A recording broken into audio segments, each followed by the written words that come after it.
خو د مسلمان مخې ته مقصد هغه دنیا نه ده.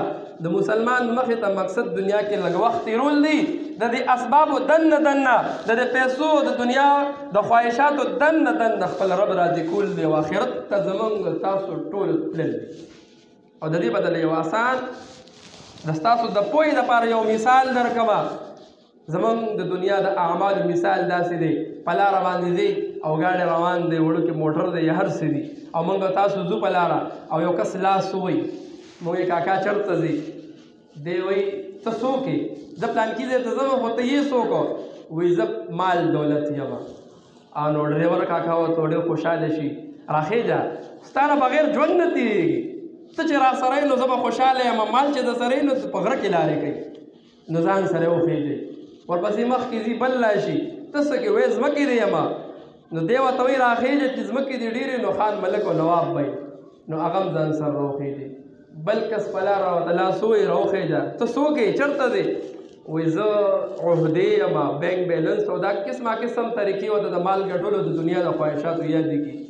نو دی ورته وایي راخېږه ستا نه بغیر خو ژوند نه تېرېږي، ماله پیسې هم پکار دي، ماله ځمکې هم پکار دي، ماله ګاډي هم پکار دي، ماله عهدې هم پکار دي، زما هر څه د ضرورت راځي، نو چې تاسو ما سره به ګاډي کیې نو زما بس نور څه پکار دي؟ دغه دنیا ژوند دی. نو ګاډی پولیس روان دي، مخې له بل کس ورغی او ډېر کمزوري شکل کې دی، او دی ورته وایي ما لاس ورته ووایي کاکا چېرته دی او څوک یې؟ وایي زه خو نیک عمل یم، نیک اعمال یم، او چې زه د ځان سره ګاډي ته وخېجولم، دنیا به دې م ښایي، ځنکدن به دې م ښایي، قبر به دې م ښایي، آخرت به دې م ښایي، جنت ته به دې داخلوم، زما دا تا سره دا ګارنټي ده. نو دی چې سوچو کې چاپېره داسې وګوري نو پیسې هم نشي لرې کوزولی چې ته کوز شه، ځکه لکه خو خواهش پروت دی که نه، د هغې نه مړه نشي صبرولی. دې خوا وګورې یاره دا ځمکې هم په کار راځي، شاته سیټونو ته وګورې نو یاره دا بینک بیلنس او دا عهدې هم ضروري دي، نو دا نشم لرې کولی، ځکه زمونږ د اعمالو مثال حقیقت کې دی هم داسې. نو موږ دنیا نشو پرېښودلی، آخرت نشو، مطلب دنیا بینک بیلنس دا هر څه نشو پرې چاپېره وګورې نو کاکا ته وایي کاکا خفه کېږه مه، ګاډي کې ځای نشته. څه وایي ورته؟ خفه کېږه مه، ګاډي کې را سره ځای شته نه کې، نه خېجولې به مې وي.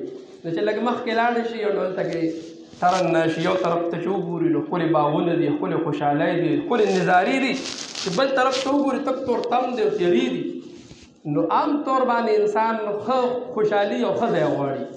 نو دې ګاډی ورته وکړي سم طرف ته، نو هلته پاټک راشي، چې پاټک راشي هلته کې چوکیداران ولاړي، نو هغوی ورته وایي چېرته ځي؟ موږ دننه ځو. نو وایي ټیکټ. نو دی وایي پیسې دې څومره پکار دي؟ کاکا ناست دی، وایه چې څومره پیسې دې لګي دا دې را سره دی، در به کې موږ دننه پرېږده. وایي ټیکټ پکار دی، ځمکې دا دي بلا شی چې څومره بجریبونه دې پکار دي هغه را سره هم دی. هغوی تا دلته نه لګي، ټیکټ پکار دی، تا سره د دننه تلو دپاره ټیکټ دې راغستی دی؟ وایي که دې عهدې لګي که نور دې څه لګي ما ځان سره راخېجولي دي. وایي دا خبره دلته نه چلېږي، ټیکټ نیک اعمال دي شته د سره. نو هغه وخت کې ډریور کاکا تندي له ټک ورکړي، او بابا خو مې شاته پرېښودی دی، اوس کو مې راخېجولی دی نو ښه به وه که نه. نو زمونږ مثال د اعمالو هم دغه شانتې دی. د پیسو د ګټلو دپاره ښه وخت شته، ښه اوزګار یو، پټي کې کار کولو دپاره موږ سره ښه وخت شته، د سهار نه ماښامه پورې موږ نه ستړي کېږو. دنیا ګټلو دپاره که پاکستان کې نه نو لندن ته ورپسې ځو. دغه رنګې که دنیا ګټلو دپاره موږ په ځان باندې شپه نیم ورځ خو څه کوې چې شپه هم موږ په ځان یو کړي، موږ اوزګارېږو نه. د ځمکو د حاصلولو دپاره په ځان یې نه لګو، خو څه کوو ځمکې اخلو، هر څه دپاره شته، پیسې نه پیسې دپاره وخت شته، د ځمکو د حاصلولو دپاره وخت شته، د ډګرۍ د حاصلولو دپاره څو قربانۍ موږ ورکوو. خو که موږ کاکا پرېښودی دی د نیک اعمالو سړی مو پرېښودی دی، د نیک عمل دپاره موږ ته مونځ ته ټایم نه لري، د تلاوت دپاره ټایم نشته، د خپل ځان د اصلاح دپاره ټایم نشته چې 2-3 ورځې ته د الله په لاره کې وځمه. د قرآن مجید د تلاوت دپاره بغیر د رمضان نه که په هغه رمضان کې موږ ډېر کوشش وکړو یو ختم سالم کال تیر شي موږ قرآن نه راوالو. نو چې بیا هلته کې کاکا افسوس کوي چې سړی به راخوجولی وي او بیا خو واپس راتلی هم نه شي.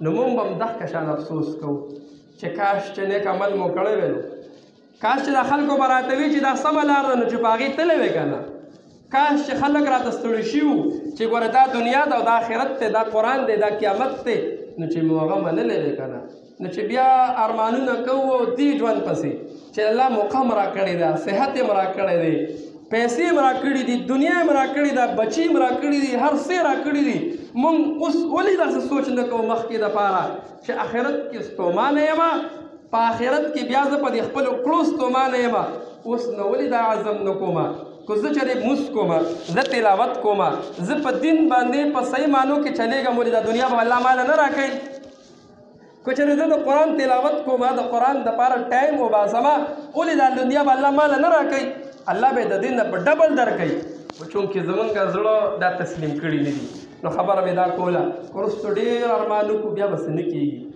ولې د ځان سره په کار خو دغه ډریور له دا و چې دا نورې کوس کړی وی دا یوې ځان سره خېجولی وی د یو د وجې به دې ښکلې نظارو ته هم تللی و دغه ځای به هم بهتر و هغه به هم بهتر و خو هغه څه چل وکړو هغه نور پرېښودل وي ستاسو ضرورت ډېر دی او هغه ته مې ما سره ځای نشته همدغه مثال زمونږ د اعمالو دی چې مونږ دې نیک عمل له ځای ورکړو دا نور دې کوس کن دا به مونږ پسې رامنډې وي او که مونږ وکړل داسې نو کوشش به دا کوو په خپل ځان باندې به رحم کوو خپل ژوند ته به ګورو هغه کار د هغه عمل نه به ځان ساتو چې دنیا خو څه کې دنیا کې هم بعضې کارونه داسې وي چې انسان په هغې بیا پښیمانه وي آخرت کې خو یې د خپل آخرت ځان له مخې ته کېښودل دنیا کې خیر دی که ښه یې که خراب وي که هر څنګه وي تېر به شي خو اصل زندګي اصل ژوند هغه د آخرت ژوند دی نو موږ خپل آخرت ځان له مخې ته کېدو هغه کار او هغه عمل هغه خبرې نه ځان ساتو په کومه باندې چې په ورځ د محشر الله موږ رانیسي نو د هغه خبرې نه هم ځان وساتو الله دې د عمل کولو توفیق را نصیب کړي واخر دعوانا الحمد لله رب العالمین